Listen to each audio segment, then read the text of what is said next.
The dining room at Auberge Dorée had a particular kind of silence, not the silence of emptiness, but the silence of money, the low murmur of conversation, the soft clink of crystal, the measured footsteps on marble, all of it carefully curated, like a piece of music performed in a register most people never learned to hear.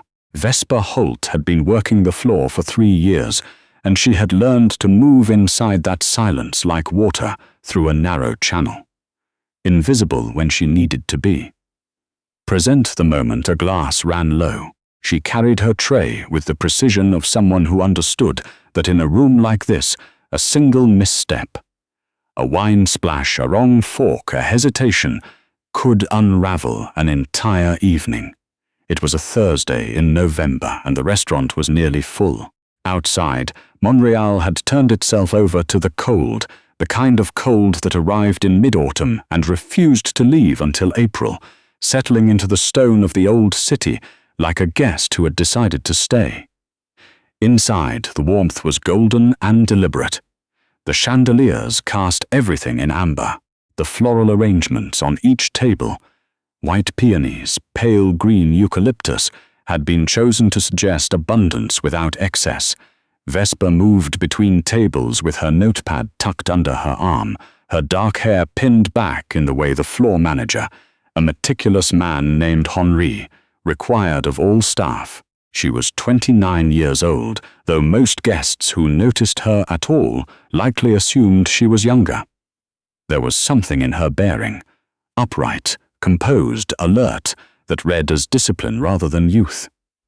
She had been accepted to the doctoral program in comparative linguistics at McGill University 6 years ago.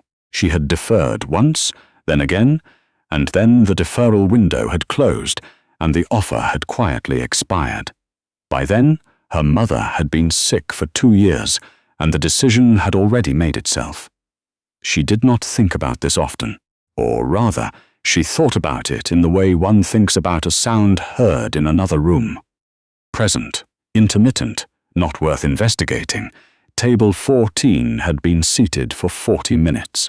4 people, 2 couples, mid-50s, the kind of guests who had opinions about everything on the menu and preferred to air those opinions at length before ordering. Vesper had taken their drink order, answered questions about the duck confit and the sea bass, and returned twice with bread. She had noted, without particular interest, the man at the head of the table, broad-shouldered, silver-haired, the kind of man who occupied his chair, as though the chair had been built specifically for him. His name, according to the reservation, was Alderton. No first name listed, just Alderton.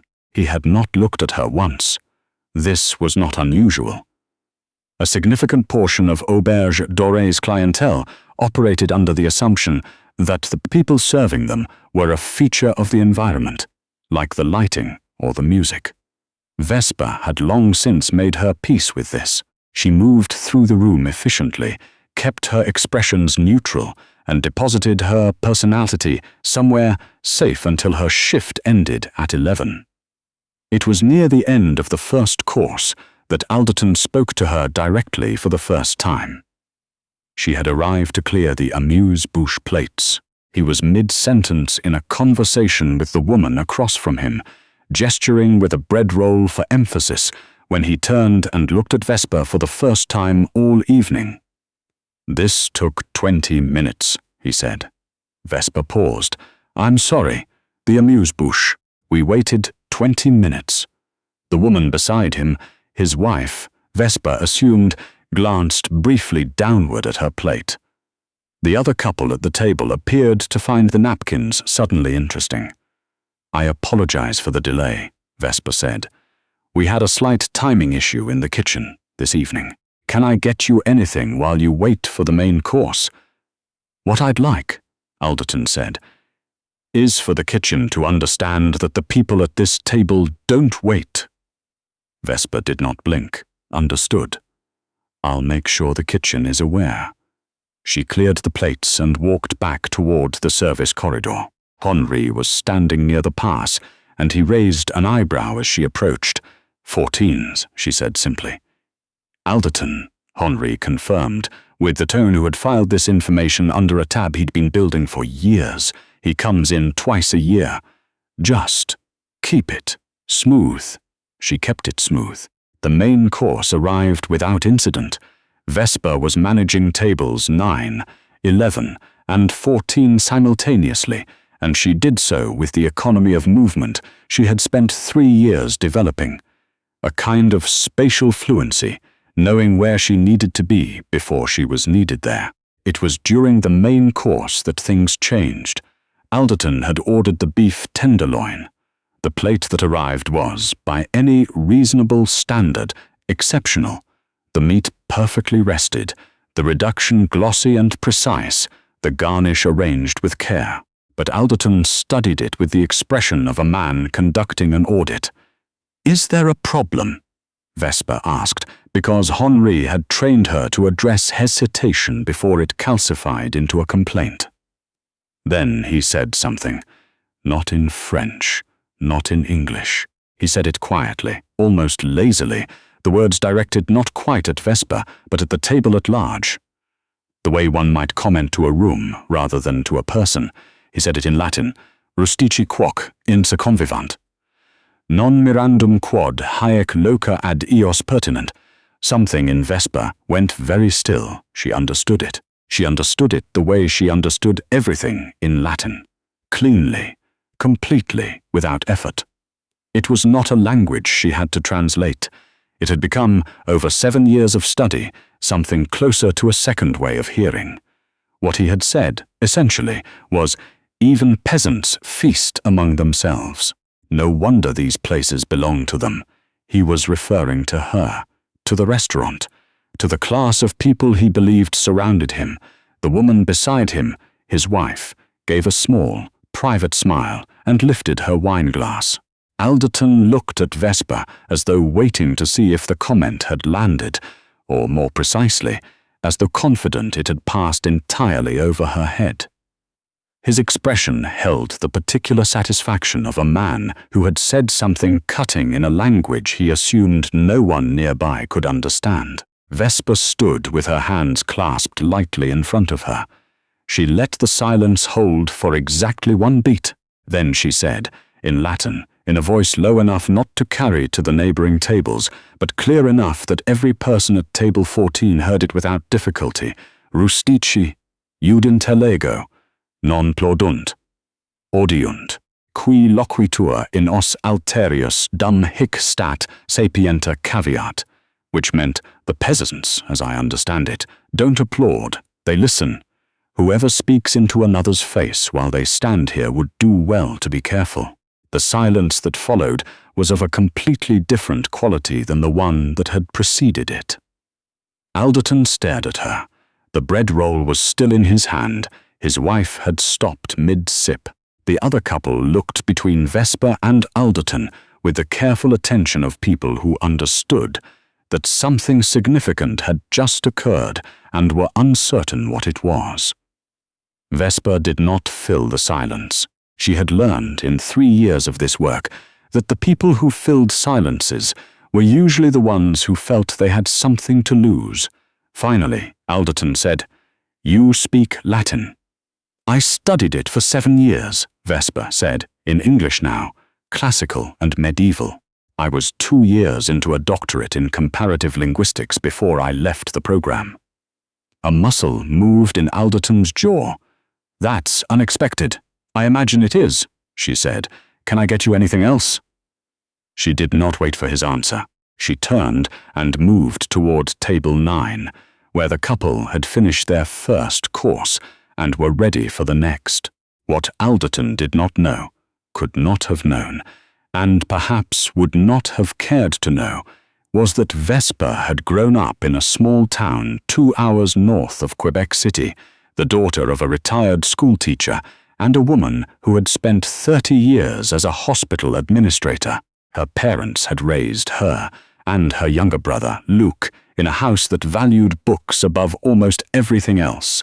The living room shelves held more volumes than some small public libraries. dinner conversation regularly veered into arguments about grammar, etymology, the politics of language.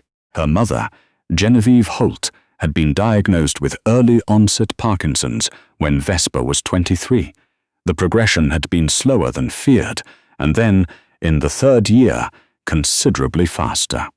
By the time Vesper was 25, her mother required daily support. Her father was 68 and managing his own health. Luc was 19 and in his first year of Cégep. Vesper had made the calculation quietly, alone in her apartment in Montréal one evening in March. She had looked at the numbers. Her stipend, the costs of her mother's care, the gap between what existed and what was needed, and she had made the only decision that was mathematically available to her. She had not told her supervisor until the paperwork was submitted. She had not told her parents until a week later. She had said it simply, without drama, in the way she had learned to say difficult things, as though they were facts rather than losses. She had been waitressing within the month. Auberge Doré had hired her not despite her background, but in some ways because of it. Henri, himself a former classics student who had stumbled into restaurant management in his 30s, had interviewed her for 20 minutes before offering her the position. "You know how to speak to people," he had said, "which is not as common as you might think."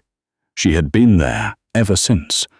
The work was not, contrary to what people seemed to assume, degrading. It was physical and demanding and occasionally thankless, but it also required a particular intelligence, the ability to read a table in seconds, to understand what a guest actually wanted versus what they were asking for, to hold 12 variables in mind simultaneously while maintaining an expression of unhurried ease.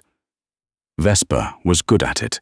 She was, in fact, excellent at it, and she took a quiet satisfaction in this that had nothing to do with anyone else's acknowledgement of it. But that did not mean she was required to absorb contempt without response. The rest of the evening proceeded with a kind of heightened quietness. Alderton did not address Vesper again, but she was aware of his awareness of her. The way his eyes tracked her movements across the floor without appearing to do so, the way he leaned slightly toward his wife at one point and said something too low to hear. His wife, whose name Vesper had not yet learned, watched Vesper more openly. There was something in the woman's expression that was harder to read, not entirely unkind. At 9:40, Vesper brought the dessert menu to table 14. The other couple, a pleasant pair from Ottawa who had seemed genuinely embarrassed by Alderton's behavior and had compensated with excessive warmth toward Vesper throughout the evening, ordered the tart tatin and the cheese plate. Alderton's wife chose the dark chocolate mousse. Alderton ordered nothing. He sat with his wine and looked at the room. When Vesper returned with the desserts, he spoke. "I owe you an apology," he said. He said it flatly, not warmly, but he said it. Vesper set down the mousse. "Thank you. I didn't expect." He paused. "No," she said. "Most people don't." She went to refill the water at table 11. At 10:50, the dining room was clearing. The kitchen was wrapping its final tickets. Vesper was restocking the glassware shelf near the service station when she heard footsteps behind her and turned to find a woman she did not recognize. Mid-40s, an elegantly cut charcoal blazer, the kind of posture that suggested she had spent considerable time in rooms where posture mattered. "You're Vesper?" the woman asked. "I am Miriam Osi," the woman said, extending her hand. "I was at table 7. I wasn't eavesdropping. I was, actually. The acoustics in this room are rather better than the management likely realizes." Vesper accepted the handshake. "Can I help you?" Miriam Osi studied her for a moment. "What Alderton said to you, in Latin, I caught enough of it to understand the gist. I have a reasonable reading knowledge from university. I also caught your response." A brief pause. "It was an excellent response. Thank you." Vesper said. I run a language services firm, Miriam said. We do documentary translation, archival work, consultation for museums and universities, primarily in Quebec. But we've been expanding into Atlantic Canada and increasingly doing contract work for institutions in Europe. She reached into her jacket and produced a card. I'm not in the habit of recruiting waitstaff, but I'm also not in the habit of encountering someone who drops medieval Latin in a fine dining context as a form of polite correction. She placed the card on the shelf beside Vesper. I have a position that I've been struggling to fill for 8 months. If you're interested in having a conversation, I would genuinely appreciate the call. Vesper looked at the card. Miriam O.C., Director of Translation and Archival Services, Langvive Cultural Group. My mother is ill, Vesper said. Not as an excuse, as a fact. My schedule needs to allow flexibility. I'm aware that life is complicated, Miriam said. We can talk about what flexibility looks like. The position has remote components. She nodded toward the card. No pressure, I mean that. But I would be wasting both our time if I walked out of this restaurant without saying something. She left. Vesper looked at the card for a long moment, then slipped it into the pocket of her apron. She did not call the following day, or the day after. She went to work on Friday and again on Saturday, moved through the dining room with her usual economy, took orders, cleared plates, answered questions about the wine list.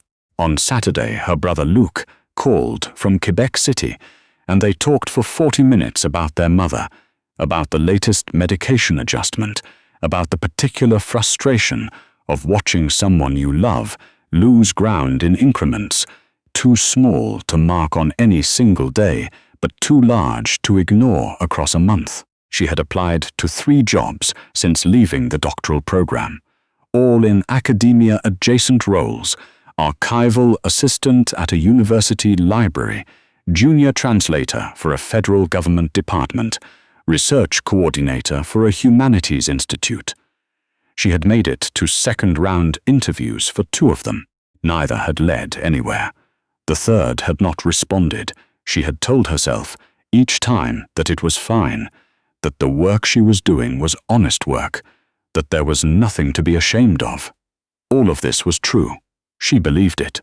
But she also knew that she read Latin the way other people breathed, that she had published 2 papers before she left the program, that her supervisor had said on her last day, with a careful neutrality that barely contained something else entirely, that she hoped Vesper would find a way back to the work eventually. She took Miriam Osai's card out of her coat pocket on Sunday morning and set it on the kitchen table beside her coffee. She looked at it for a long time. She called at 11. Miriam Osai answered on the second ring and spoke to her for 45 minutes without once making her feel like a curiosity or a project. She asked about Vesper's research focus, her language background, Latin, classical Greek, working French and English as a given, functional Italian, her timeline, her constraints. She described the position with precision: documentary translation for a partnership project with a Flemish museum, archival consultation for a university in Halifax, and increasingly, editorial work on academic texts that required someone who could move between ancient languages and modern institutional prose without losing fluency in either. The person I hired before you, Miriam said, and then corrected herself. The person I was considering before speaking to you didn't have the Latin background I needed. I've been looking for someone with that specific combination for 8 months. When I heard you in that dining room, I thought, well, here's someone who actually exists. I'd need to discuss the flexibility in more detail, Vesper said. My mother's care schedule changes. There are weeks that are more intensive than others. Of course, Miriam said. We have 3 other staff who work modified schedules for family reasons. It's not an unusual situation. We can build something that works. They agreed to a formal interview the following Wednesday. Vesper thanked her and set the phone down on the kitchen table. Outside, Montréal was grey and cold, and in the way of November mornings, quietly beautiful. A thin skin of ice had formed overnight on the puddles along the street below her window. The kind of ice that would be gone by afternoon, but was, for now, catching the early light and holding it. Vesper sat with her coffee and thought about Alderton and his Latin, and the expression on his face when she had answered him. The way confidence had curdled, in an instant, into something less comfortable. She had not felt triumph in the moment. She had not felt much of anything, really, except a kind of deep, settled clarity. There were things she knew. Not despite everything that had happened, but in some ways because of it. The interview on Wednesday lasted nearly 2 hours, and Miriam Osei was accompanied by her co-director, a precise and quietly funny man named Bertrand Lacasse, who had spent 12 years as a documentary translator before moving into management, and who tested Vesper's Latin, not adversarially, but the way someone who loves a subject tests another person who claims to love it, to find out if the love is real. It was real. She read a passage from a 15th century ecclesiastical document, identified a scribal error in the second paragraph, offered 2 possible interpretations of a phrase in the 4th that had been rendered differently in 3 existing translations, and explained, when Bertrand asked her why she preferred the 3rd, what the syntactical evidence was. Bertrand made a note. Miriam watched with an expression that was not quite a smile, but was adjacent to one. They offered her the position before she left the building, not at the salary she might have commanded 6 years ago, fresh from a graduate program with 2 publications behind her, but close enough and with a structure that allowed her to maintain 1 weekend shift at Auberge Dorée until she had established herself fully in the new role. She accepted before she reached the elevator. She told Henri on Thursday. He was not surprised. He looked at her across the bar where they were doing the weekly inventory, and he nodded slowly and he said, "I always thought this place was temporary for you." "I've been here 3 years," she said. "Yes," he said, "temporary." She laughed, and then he laughed, and they stood in the quiet restaurant in the afternoon light, and she felt something settle in her chest. Not relief exactly, but something like the resolution of a chord that had been suspended for a long time. "I'd like to keep Saturdays for now," she said, "until the new role is fully established." "Saturdays are yours," Henri said. She called her mother that evening. Her mother's voice was slower than it had been a year ago, the words arriving with more deliberate spacing, but the intelligence behind them was unchanged, and her mother knew it, and Vesper knew it, and they did not discuss the gap between the 2. "I have some news," Vesper said. She told her. Her mother was quiet for a moment, the particular quality of quiet that meant she was assembling something. "The language firm," her mother said. "Langvive heard of them? I used them once when I was still working for some archival material from a hospital in Bruges." A pause. "They were very good. I'll tell Miriam you said so." "Tell her also," her mother said, "that my daughter is excellent." Vesper was quiet for a moment. "I will," she said. She sat at her kitchen table after the call ended, the phone still warm in her hand. Outside, the street was dark and cold, the November night, doing what November nights in Montréal did, pressing in close and without apology. But her apartment was warm, and the lamp on the table was on, and the card from Miriam Osei was still there. A little worn at the corner from being carried in her pocket for 3 days, she thought about Alderton again briefly. Not with anger. She had not been particularly angry, even then. What she had felt, standing at that table with his words settling into the air around her, was something more like recognition of a very old and very common kind of mistake, the mistake of assuming that what a person is carrying is all they are.